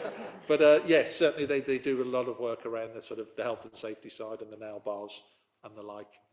Thanks. That gives us some confidence that we're doing what we should be. Thank you. I'd just like to just thank everyone for the purple flag. It was a lot of hard work, and I know that Dave was actually went out on assessment night. It was the night of the Tom Jones concert as well, and really it's evidence of a really well a really good nighttime economy, with things like All Bar One and the radios and other things like that. And it's a partnership, and it really has given Worcester a real boost, I think, really. So thank you very much indeed. Thank you. There being no further questions, I'll ask two questions which I know the answer to because I've asked them already, but it might be worthwhile airing them again. First of all, under 2.3, the issue of tattoo regulations. There is an issue which I am concerned about. There have a tattoo parlour in Worcester who have a reputation for doing underage tattoos, and underage piercing, and I have asked questions about that and what kind of response we can do to protect people, and I wonder if you can give some outline about details of that. And two, just to reassure a number of us who are involved in community organisations that the comments about bingo are not relating to bingo which takes place in the Dines Green Community Centre for winning a tin of baked beans. They are exempt from this kind of rule. Can you give us that kind of assurance? Thank you, Chair. Certainly with regards to tattoo establishments, there is a requirement for them to be registered. Unfortunately, that's as far as it goes with regards to tattoo establishments. It's simply a registration process. There is an element around hygiene, which again the environmental health colleagues look at, and there are certain guidelines which they must follow. But with regards to the activity you're talking about, it's very much a police-led investigation when minors are subject to tattoos for whatever reason, whether they're trying to mislead the person doing the tattoos or whether they're doing it with their knowledge. It's classed as assault on a minor, and it can be raised through the police. The police, it is low on their sort of priority list, but if it's a common problem and people are aware of it, then they should be raising it, certainly with us and also with the police, so that we can, if raising it with us, we can signpost to the police and raise it with them in our regular meetings that we have. Something which I didn't allude to certainly in the report is we have regular liaison and intel meetings with the police and environmental health pretty much on a fortnightly basis, and we talk about all things Worcester, licensed premises, taxis, and other issues that are going on, and this is something that we'll certainly raise with them. With regards to gambling premises and the activity that you mentioned there, that there are different levels, as I'm sure you can appreciate, when it comes to gambling. There are the commercial premises, that their sole aim is profit-led. There are community activities, the ones you mentioned, which whilst sort of regulated are on the lower end. And then we have the incidental, where they just pop up every now and again, and they are merely for fun. They can continue. There isn't an issue with them, Councillor, unless, of course, they're being abused, and then we'd look at any complaints, as we would anything else that is reported to us. Thank you for that. My questions seem to have sparked a bit of interest. I've got Councillor Lawrence and Councillor Mitchell. You've probably got a blanket answer for this, but are cosmetic procedures at all covered in licensing, or is that covered in somewhere else? Some are, some aren't. There is a list. Certainly special treatments is covered, but there are lots of new things coming up that are sort of elude regulation, and regulation is trying to keep up. I think there's going to be some sort of review of cosmetic procedures, and we, again, at our local licensing groups, you know, we're trying to be on top of things to make sure that, you know, should there be a change in legislation, that, you know, we're there and ready to react when the time is right. But you're right, there are so many different procedures taking place at the moment. I think that everybody's having difficulty sort of keeping up with what's happening. You can fairly, I would be concerned about people, particularly you mentioned the underage, but people can get these procedures, and they could actually do themselves permanent injury with somebody who isn't really properly equipped to to do that procedure. Chair, if you might indulge me, reference underage tattooing. As a 12-year-old, because I'm from Portsmouth, which is a naval town, and tattoos are the in thing there. Myself and my friend Michael Woods went to go and get a tattoo at 12 years old, and the best deterrent I can tell you is we were going to get our names and then made in Portsmouth around our belly buttons. Well, my friend Michael Woods has Michael Woods only, never got made in Portsmouth because he was in so much pain and crying. And I reneged on the bet and walked away, and I don't have a tattoo. So trust me, any underage child who wants to go and get a tattoo is bloody painful. And I say, he still has that reminder to this day. It's the only tattoo he's got, I hasten to add. And it deterred me significantly because it's quite painful. Thank you for that. I was tempted to have a tattoo for my 50th birthday. I think that's not likely to happen. No, okay. Any further questions? There being none, thank you again for the report. And we move on to the final items today. The proposal to introduce real-time air quality monitoring. I think this is Richard Williams, isn't it? Yes, it is.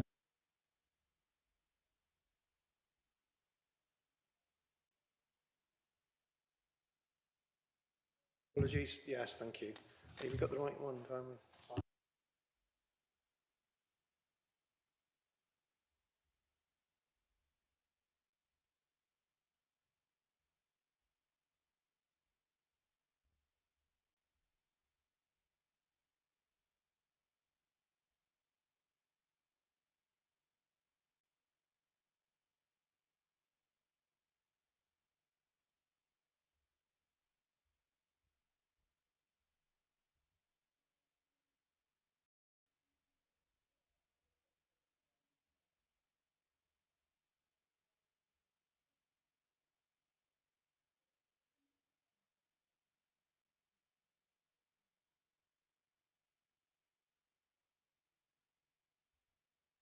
Yes, as Mr Chairman mentioned, Quality Enhancement Monitoring Options Report.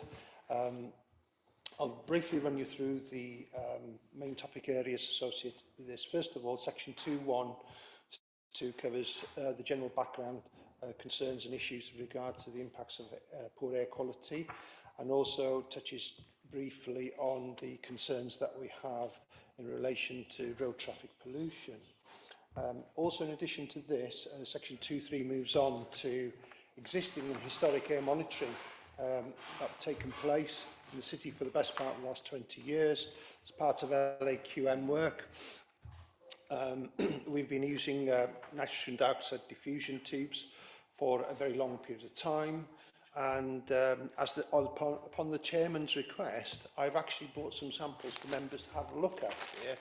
So if you want to kindly pass them around or whatever. I don't want to throw them. Thanks, Niall. So these are the devices that we actually have been using for a long time. There's approximately 30 to 40 locations across Worcester that have these installed on a monthly basis. At previous committees, I gave a brief explanation as to how they work. In the grey cap, there is a metal gauze. If you take the white cap off the bottom, and there is a reagent on that gauze that, once exposed to the local environment or air in the environment, creates a chemical reaction. Those tubes are exposed for a month, and they are returned to a laboratory. They are reasonably accurate and approved for LAQM work.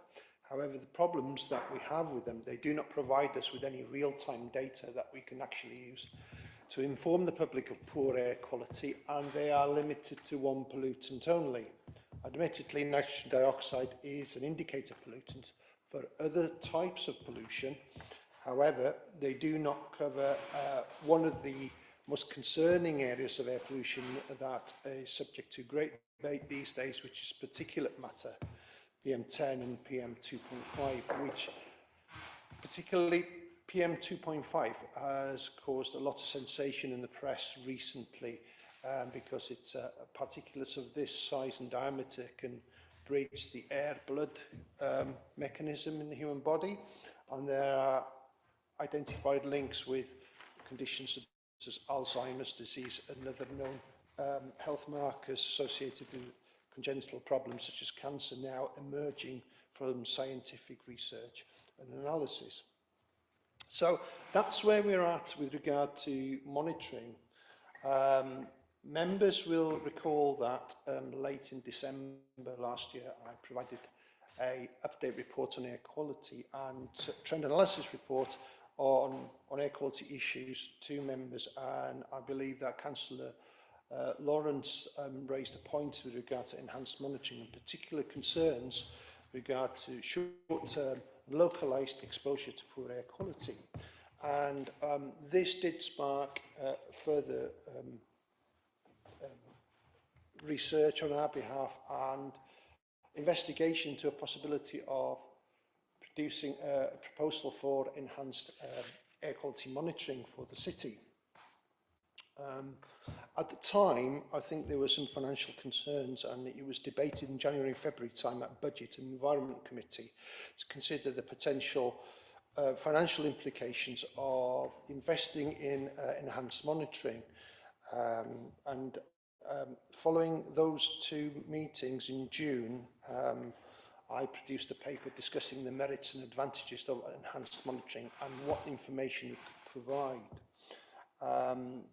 At the time, we recommended that the use of electrochemical sensors was an emerging technology, and it was become significantly accurate enough to be deployed and used in the field to produce really meaningful data as to what the status of air quality is in a town or city at any given point, and could also be deployed and used for the purposes of providing an information service to the public. Excuse me, particularly to people who are vulnerable in our society with regard to respiratory problems or people who suffer from asthma, etc. So section 2.6 touches on that recommendation. Also, in the interim period since June, the WRS are mindful that DEFRA run a grant scheme for air quality initiatives every year. And this year they decided that they would make £7 million available to local authorities. Normally, this kind of process, or the grant window normally opens between September and October time. And this year they decided, unbeknown to us, that DEFRA decided to run that grant window between August and September. So, and on this particular occasion, they decided to split the money, which is unusual, to two lots. Lot one is for major infrastructure projects on air quality, such as a bus scheme, for example, that kind of thing. But lot two on this particular occasion allowed us to be able to bid for the first time for a very long time for financial assistance, because it opened the window for behavioural change projects and also enhanced monitoring as part of behavioural change. And this was the perfect opportunity. It couldn't have come at a better time, really, for the council, in that sense, that we would be able to potentially bid for funding for this project that we proposed, well, we have been discussing for the best part of the year. So in effect, WRS have been talking about this project to other authorities as well, and I think the other partner authorities in the county are extremely interested as to what's happening here, and they've expressed a keen interest to replicate some of the work that's been proposed here as well. And so we've decided to prepare a joint grant application bid for funding for this kind of work for the whole of the county. So that's the background. That's the things that have been going on in the meantime since June, and us coming back to you today. And that's something to bear in mind going forward. So the scheme itself has an element of match funding associated with it. DEFRA expect a 10% contribution match funding for capital and revenue budget associated with the grant bid, and I'm sure the chairman will cover it in a minute. These are the recommendations and points that we need to consider going forward as regards to financial implications.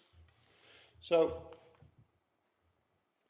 moving on to section 3, what's the detail? What options are we considering here?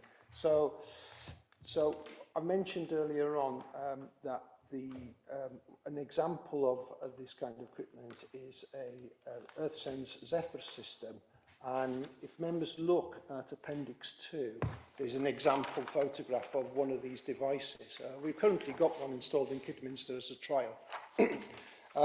From a size perspective, it's around the size of a 2-kilo bag of flour, and with a solar panel.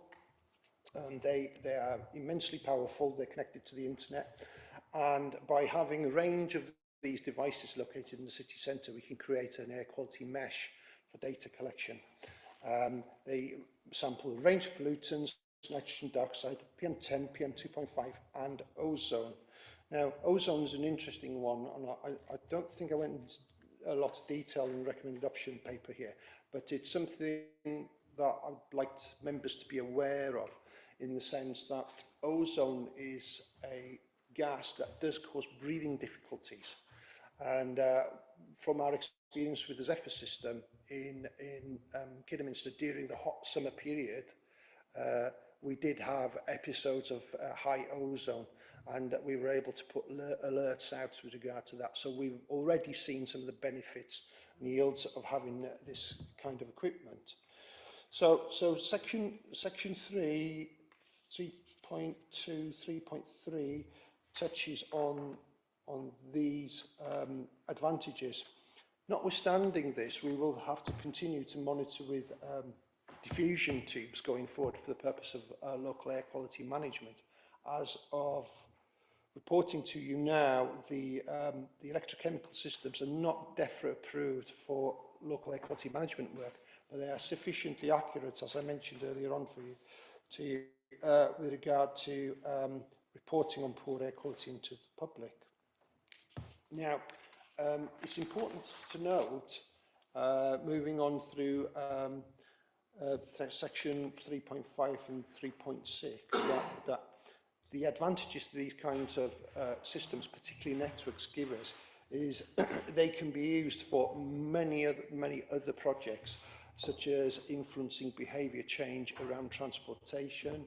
It will allow us to provide the public health partners at the county with a tremendous amount of information on the effects of poor air quality, and they can cross-reference all this data with hospital admissions and other bits and pieces that they collect.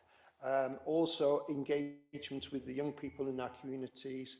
I know a number of authorities that are involved in schools, particularly on active travel to and from school, and we can use the data and information, particularly if the sites are co-located next to school or school routes.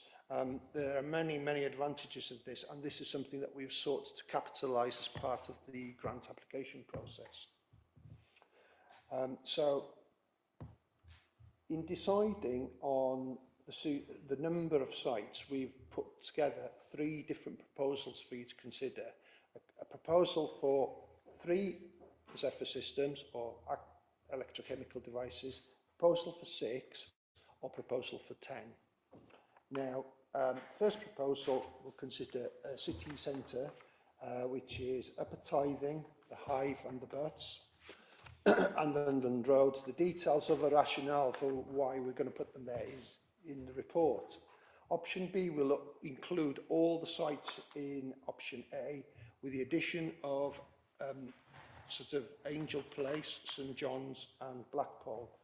Option C incorporates A and B with the addition of Foregate Street, Sidbury and Hilton Road and Newtown Road. So those are the options that we've put forward. Obviously, the more of these units that we have, it's the better, but we must consider the alternative options with regard to this in section 5. The point to note is there's no real legal requirement for us to do this work, but the DEFRA grant gives us the golden opportunity to try and secure this investment necessary to kickstart a project like this. Also, the council could determine to proceed with the recommendation irrespective of the funding bid. Now, bearing in mind, we're hoping that we'll be successful in the DEFRA grant application process because it's such a complicated application. Last year, only 30 authorities bid for it, so we're quite confident that we will get some, or hopefully most of the funding for this work. But the council needs to be mindful of its commitments as to how many units that it's willing to fund should the grant application process fail or only partly fund some of the work. So that's something that members need to bear in mind. And that could be as a consequence of having to scale back at option A, B and C. I mentioned earlier on in section 6 the implications with regard to finance. Again, even if we're successful for 100% funding, there is a necessity to 10% fund capital and 10% fund revenue. The point to note there as well with the grant application, the scheme our proposal is to run the scheme for a minimum of 3 years, with the option of continuing to do so if local authorities are prepared to continue with the the revenue budget.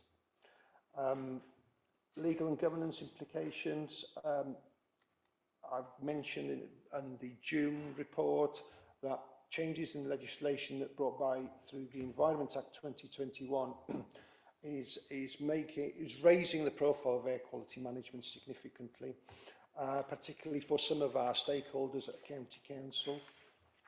And we will be looking to incorporate this project into the air quality action plan that we are currently working towards over the next 12 months. We believe that it will also influence the emerging local transport plan number 5. It's quite clear to us that the work that we're doing as part of this and the air quality action plan will bring forward many of the themes in LTP5 forward. And talking to our transport colleagues, there is a significant focus on active travel. It's expected that 50% of the LTP5 programme will be active travel, which is a tremendous change in direction.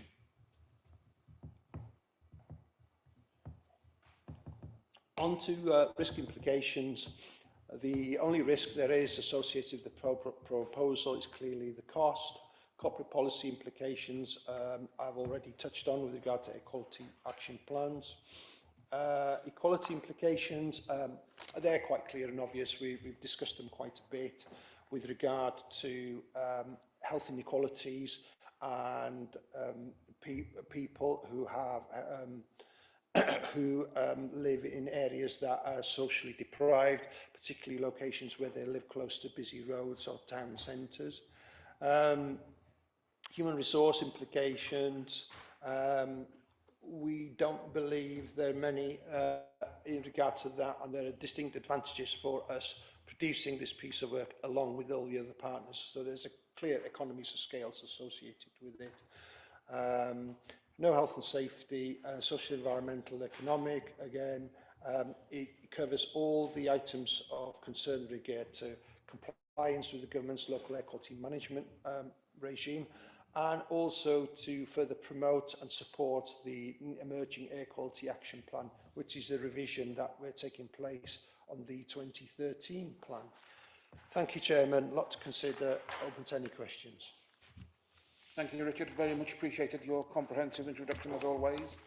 A number of issues to point out. I think this is going to be absolutely critical for us in our role to actually tackle air pollution in Worcester, and we need to show our support for it, especially for the most vulnerable in our society who are looking to us for change in this area. There is an important element here that we as a Licensing and Environmental Health Committee do not have a budget, so we are looking kindly towards the Environment Committee to support the process, and I call upon the Chair of the Environment Committee first to make sure that he's satisfied that this can go to his committee. Councillor Stafford. Yeah, thank you, Chair. And yeah, I certainly echo those statements about the importance of air quality. But I just got a few questions because I think the numbers are important. So there's a few things that you mentioned. I just want to confirm in first instance. So I've got quite a series of questions, but I'll do them one at a time if that's easier. Did I hear correctly? You said that we'd need to continue the existing system of air monitoring in parallel. So this wouldn't replace the existing system. This would be as well as. Thank you, Chairman. No, the current programme of diffusion tube monitoring will have to continue. And in cost terms, that's already accounted for in WRS's existing budgets. There are no additional costs with regard to that going forward. This is purely an enhancement and as part of the Air Quality Action Plan programme. Lloyd, do you want to? Yeah, so the answer is yes, Andy. This would be in parallel to the existing diffusion tubes. Yeah. Oh, yeah, so it's not no, yeah. Okay, so a follow-up to that question then is there likely to be technology in the future that would be able to do both jobs rather than having two systems? It's a very good question. I can imagine that the cost of these units will come down with time as they are used more effectively. But until DEFRA approve the units for LAQM work, we will have to continue using diffusion tubes, saying that Ricardo, who are the main consultants for the government on air quality management, have a project called WG42 that is looking into that at the moment. We're hoping in the next few years there will be an approval, but we're still waiting. And that would be of the units that you're recommending in this report that would potentially be approved? That's correct. There are several manufacturers on the market that sell these systems, and that piece of work is critically looking at those systems and their reliability and accuracy.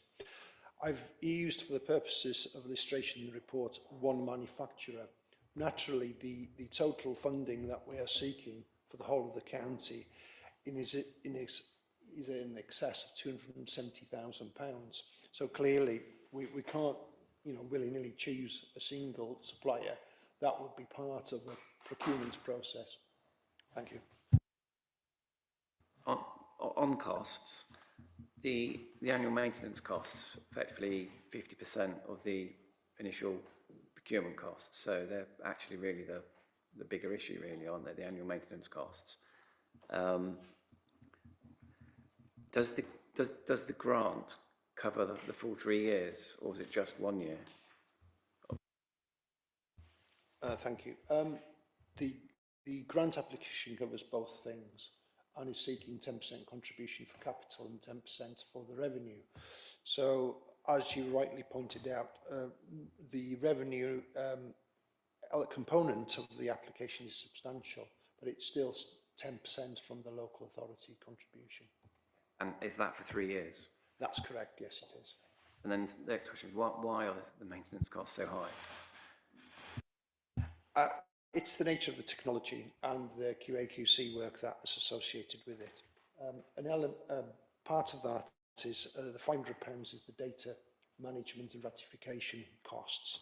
The 2,000 covers the cost of sensor breakdown and other serviceable items, or that might break in the meantime.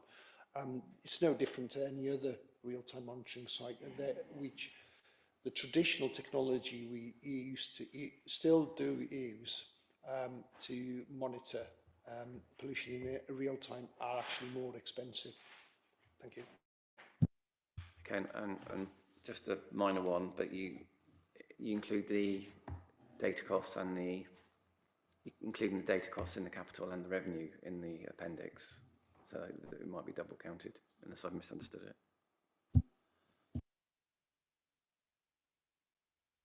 Sorry, in year one, the maintenance is covered by the warranty. It's only the data cost. So, but in year 2 and 3, there are data and maintenance costs associated with it. Yeah, that's not how the table is presented, but I won't worry about that anymore. But okay, thanks for answering my questions. That's reassuring that the grant and perhaps when it comes to Environment Committee, we'll have costings for the full life, presented for the 3 years. Mr. Chairman, one point I'd like to raise and make members aware that I apologise for not mentioning this. The notification of award takes place in March, April next year. Thank you. Thank you. I've got 4 more speakers. The Vice Chair, Councillor Lawrence, Councillor Hodgson and Councillor Mitchell. Vice Chair first. Yes, thank you. Yes, I warmly welcome this, and obviously it is part of our city plan for the City Council to improve air quality, and as one of the public speakers said earlier on, I would definitely be going for option C if we can get a fully funded 90%. I think that one of the things we do need to be careful of is that it's possible that the data might end up going into a black hole, and I'd really like to see the data being put in a timely way onto a public space on a website.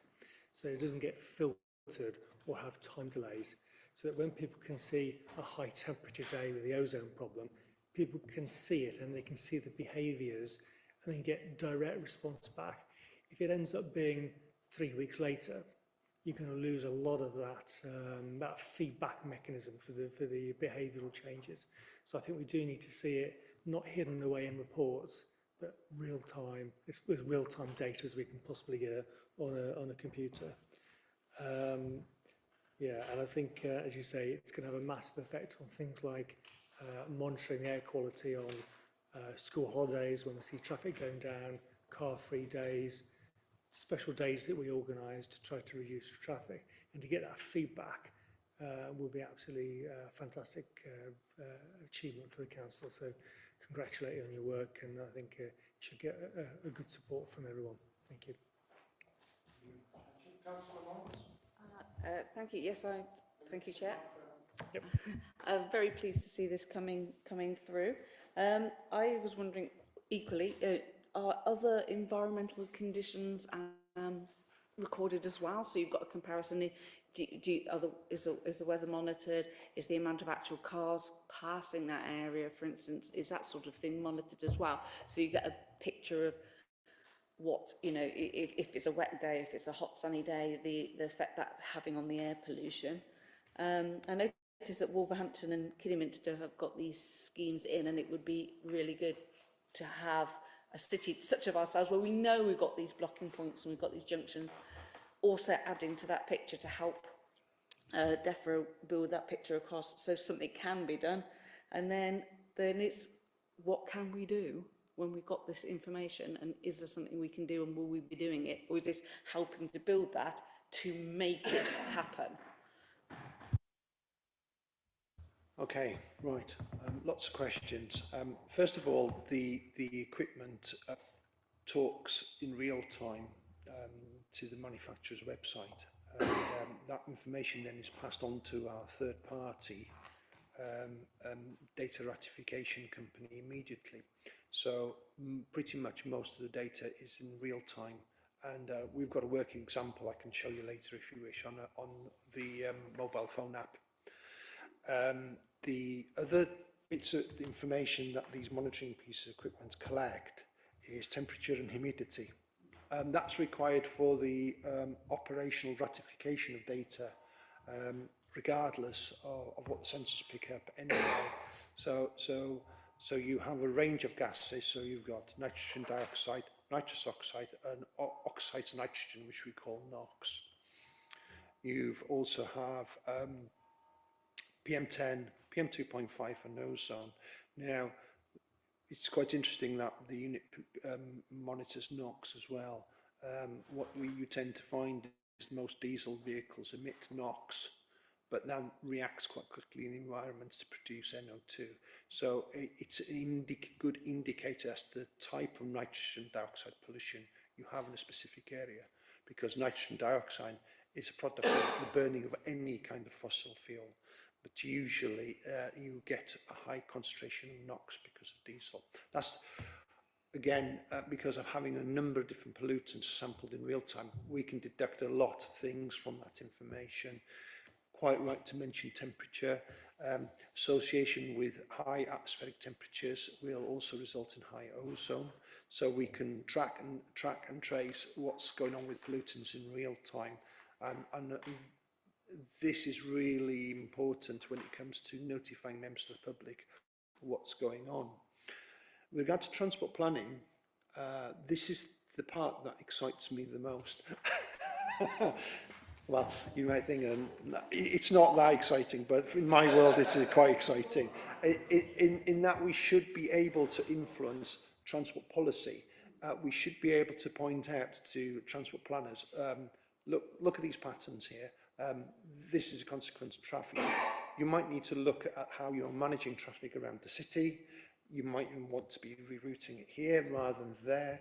By having a mesh of these devices, and this is the advantage of having a number of them in key strategic areas on our road network in the city, is that we can pretty much in real time say to the county council, look, you've got problems there. You need to move the traffic away from there and possibly direct it there.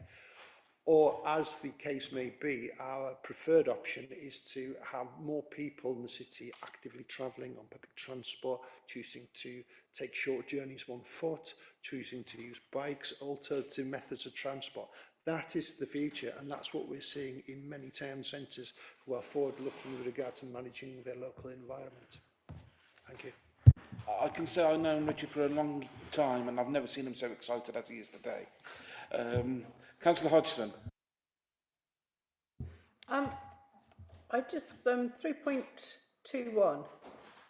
I thought Newtown Road was actually it was a air quality management hotspot a while ago, but it actually was downgraded, and I'm not actually sure there's any expanding areas of residential and commercial development proposed.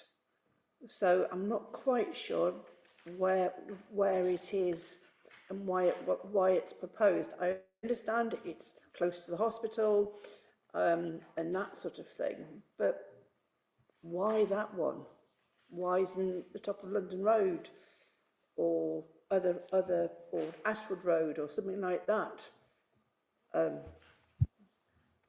rather than Newtown Road? Okay, thank you, Chair. For point of reference, London Road is included, but Newtown Road is an interesting one. The point to consider here is we're not actually monitoring for exceedances. So, monitoring for what? We're not actually monitoring for exceedances. We know where the exceedance problems are in the city. We already know them locations, and we actively monitor for them.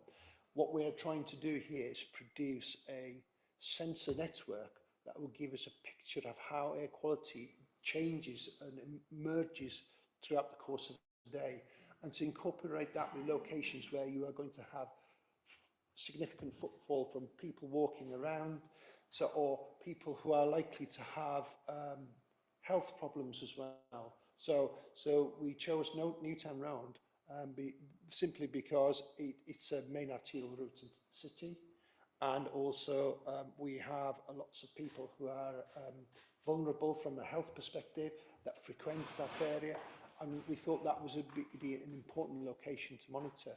Now, one of the things I would like to emphasise here, and I think it's important that we all bear this in mind, these are proposed locations. We haven't decided the exact absolute location on Newtown Road where we would monitor. You know, these units are quite mobile, and we might find over a period of time we may fine-tune the network and move things around. So that's something we definitely will want to do, because after all, what we're trying to do is give us the best picture as to how air quality behaves and how we can best inform our constituents. Okay, thank you. I think it's important to emphasise that, based on evidence as it develops, these locations may indeed change, and they could be reformed into different areas. So it's not a closed list, effectively. And I've got Councillor Mitchell and then Councillor Agar. Thanks very much. I have a question, because we're talking. You mentioned the ability to influence LTP5, yet in paragraph 3.4 it says they can only ever be used as a guide for informative tool. So, will this data be able to influence LTP5, or from what you've just said there, it can't at the moment? Is that right? I'm not saying we're not getting data from it. It's just the value that it's given by DEFRA. It's a good point. There is a double standard taking place, and DEFRA are playing catch-up. They're quite precious as to the kind of data we can report and its accuracy. And so there is an interesting history on this. When LAQM work first kicked off about 20 years ago, the technology that we had at the time to measure air quality was laboratory instruments, and we'd plonk them in cases on the roadside. And they were ridiculously expensive to buy, very accurate, but even more expensive to maintain a year. You're looking at capital investment for a single site of 100,000 and a cost of about 10, 15 grand maintenance every year. And so lots of local authorities went out and invested in them, but rapidly gave them up because they just weren't sustainable financially. So Zephyr had to have a quick head scratch on what we're going to do about this. And so what they did was they jazzed up an existing technology using these diffusion tubes and said, you can use them with a plus minus 10% accuracy. Now, as the last few years have progressed, these electrochemical units are easily within the same accuracy bracket as the diffusion tubes. But Zephyr are playing catch up on the scientific verification, ratification process to approve them. It's only a matter of time until they do that. So we're ahead of the game. They are sufficiently accurate for the purpose of things like traffic planning and etc. And some of the companies are already working with manufacturers of computerized traffic management systems like Scoot, you might be familiar with and stuff, and it integrates with that. So the system can integrate with the systems that Siemens produce and can also influence the way how traffic lights and stuff change and manage traffic around a town centre. That's clearly an enhancement and a development, but that's something that county could also consider on the back of it. Thank you, Chair, if I may, because I had a second question, which you've led into perfectly there, so thank you. It sounds like this is quite an effective tool. For me, the cost isn't going to be here. It's going to be in the command and control system that enables the data that you get from this to then affect the traffic or whatever you're trying to move. And then there's another cost on the upside. I don't expect an answer. I'm being a bit of a, I hate to say it, being a bit of a downer on it. It's just that I think, not a downer on it, I don't mean to say that actually. The practicalities of this, particularly when you're in a built up, in a city like Worcester where you don't have space to move. And I can tell you now, you're not getting parents not taking their cars to school to pick up Johnny and Judith because they don't trust them able to walk home anymore because all the traffic, and I'm fortunate I live in a part of the city where it doesn't have a particularly bad congestion area, but I guarantee Spetchley Road, as my colleague over here, the only time you ever get any real traffic down there is dropping off kids off time and picking them up, and those are 18-year-olds in most of them. And but yeah, laudable, but there's some big hurdles ahead, I would suggest. It's a really important point because there's two aspects to this. I mean, with regard to the utilisation of the data for real-time traffic management, that would be a county investment if they want to pursue that. The main drive of the frustration over the years is that we've not been able to influence some of the themes that were coming through LTP in the past in the way that we would like to in the interest of air quality management. So this is a double-edged sword. You can, if county want to use it, great for their traffic management, but ultimately we've still got it to inform the public, and you know, if they feel vulnerable, they can choose whether to be exposed or not. Thank you. Thank you. I'm so relieved to hear that there will be a local evidence base that can be used to develop policy as well as change behaviours, because I think that the policy development side is going to be crucial in the future and in the near future too. We already know how vulnerable children's lungs are to these particulates. It does do real damage to the development of their lungs and to their future health. And as an asthma sufferer myself, I mean, I didn't know about the family curse until I came to live in Worcester, actually. But I live on Tolladine Road, quite close to the top of the hill. And it was a quiet road in 1981 when I came to live here. And within about a couple of weeks of the link road going in near Tesco's, you know, the one, the traffic down Tolladine Road increased about fourfold. It was extremely noticeable, and it wasn't long before I developed asthma. I haven't tried to prove that, but I'm fairly convinced that the air quality in the city has got a role to play in that, as it will for a great many residents. So this is a huge relief to see something that is likely to get done as a result of real evidence at local level, because I've banged my head against this wall at the county council time after time. And they're very averse to actually acting unless they do have local evidence. They don't really act on national evidence, or they haven't so far. So thank you for all the work that you're doing, and I look forward to hearing, you know, how it goes on. Thank you. I ask you to look at the recommendations at the top of the page. Can I see all those in favour of the recommendations as listed? We are unanimous. Thank you very much.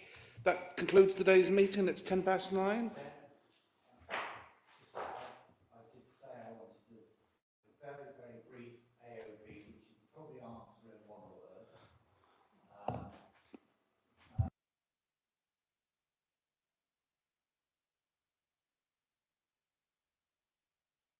The fleet to electric vehicles by 2030. Could I request that amongst the possible mitigations being considered to ease the transition, that this report specifically identifies the pros and cons of raising the maximum age at purchase of second-hand vehicles from 3 years to 5 years, so that the committee can make an informed decision as to whether we think that's appropriate. Simon, I totally agree with you, and that will be included within the report, won't it? Yes, thank you. And we can record that in a minute, and I won't forget it's there. Thank you very much. As I said, it's now just 9:12. I wish you a safe journey home, and any of us which want to go down to look at the cross to see what the taxis are doing, more than welcome to follow me.